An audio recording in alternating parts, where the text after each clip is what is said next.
Hello, this is Kingsford Emisa, and in this video, I'll present to you my leadership development plan for Leadership 4, Leadership as Service. Before this class, I viewed leadership through a power-centered lens. However, through class discussion, guest speaker, and readings, my understanding of leadership has shifted towards servant leadership, rooted in philosophy of Ubuntu. I am because we are. In this presentation, I reflect on my growth through a personal SWOT analysis, my long-term leadership vision, and an action plan that will guide my future leadership journey.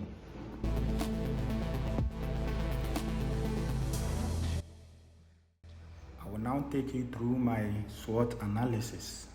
At the beginning of the semester, I identified good listening and communication skills as a core strength. I believe that being approachable and expressive automatically made me an effective leader. However, Leadership 4 helped me realize that communication is not just about kindness or clarity, it is about responsibility. One class story that deeply impacted me was the case of the CEO and the employee who was very likable, but consistently underperforming. Because the CEO avoided difficult conversations, the employee never improved and was eventually dismissed. This taught me that avoiding honest communication is not servant leadership. As a result, my understanding of communication matured. I learned that caring leadership sometimes requires courageous conversation. Additionally, I realized that listening alone is not enough. I reframed my strength from simply being a good listener to actively involving followers in decision making, ensuring they feel valued and empowered rather than merely heard. Initially, I believed my main weakness was working with people in groups. However, as the semester progressed, I uncovered a deeper weakness: my tendency to want to do things on my own, even when collaboration is required. Leadership 4 helped me understand that leadership is not about personal efficiency, but collective effectiveness. Wanting to do everything myself limits shared ownership and growth, which contradicts servant leadership values.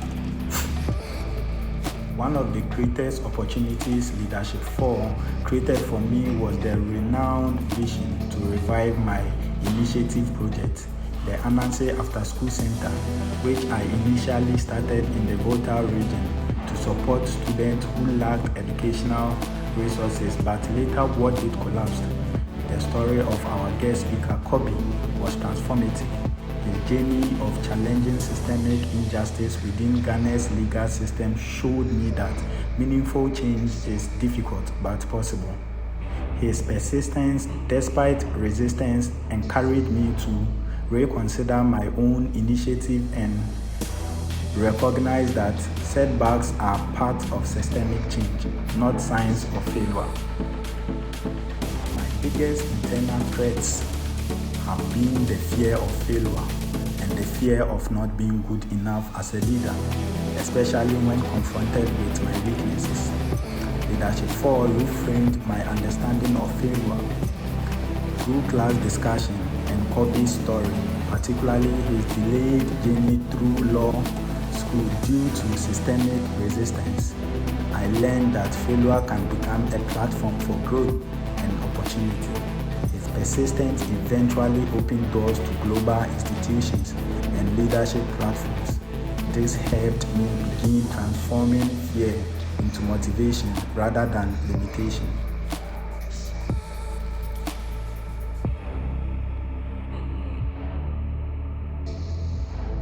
At age 70, I envisioned myself as a leader who created pathways for young people, especially those whose voices were often unheard.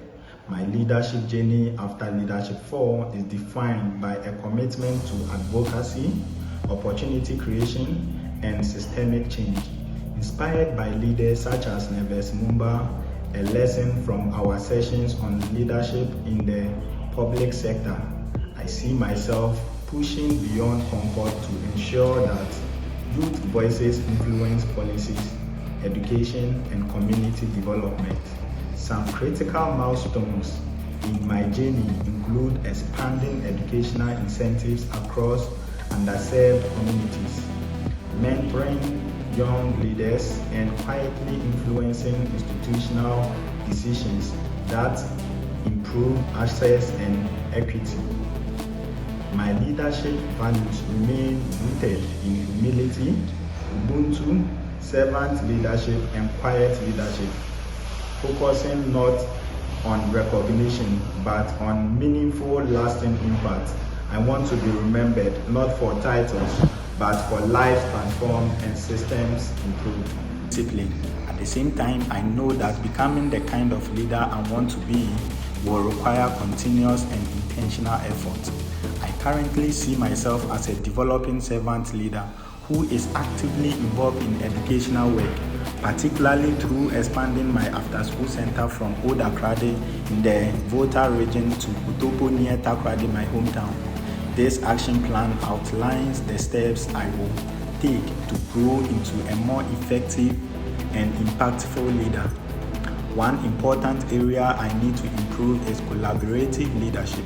I have realized that I often prefer working alone, which can limit shared ownership and growth. Over the next 12 months, I will intentionally practice working with others by delegating responsibilities and involving team members in decision making.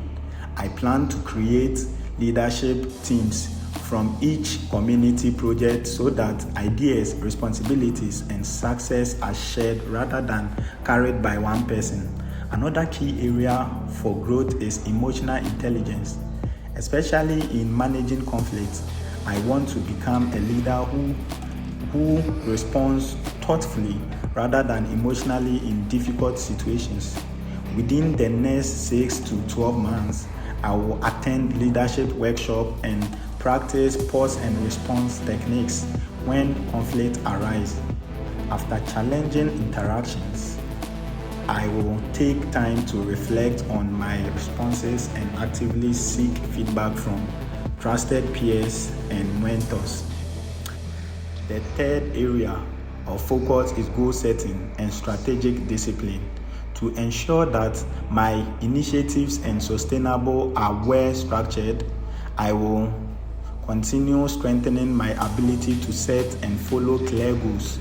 I plan to keep teaching SMART goal setting to first-year students beyond the class of 2028 and integrate structured goal setting sessions into my work each academic year.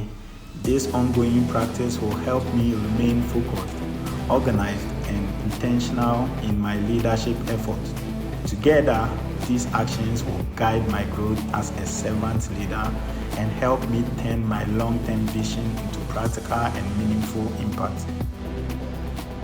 I have identified Abigail Welbeck and Dean Abdul as my mentors. They will have access to my goals and receive self-assessment sheets that will allow self-evaluation and external feedback, ensuring consistent accountability and ethical growth. To conclude, the most important lesson Leadership 4 taught me is that true leadership is not about control or visibility, but about service, courage, and collective growth.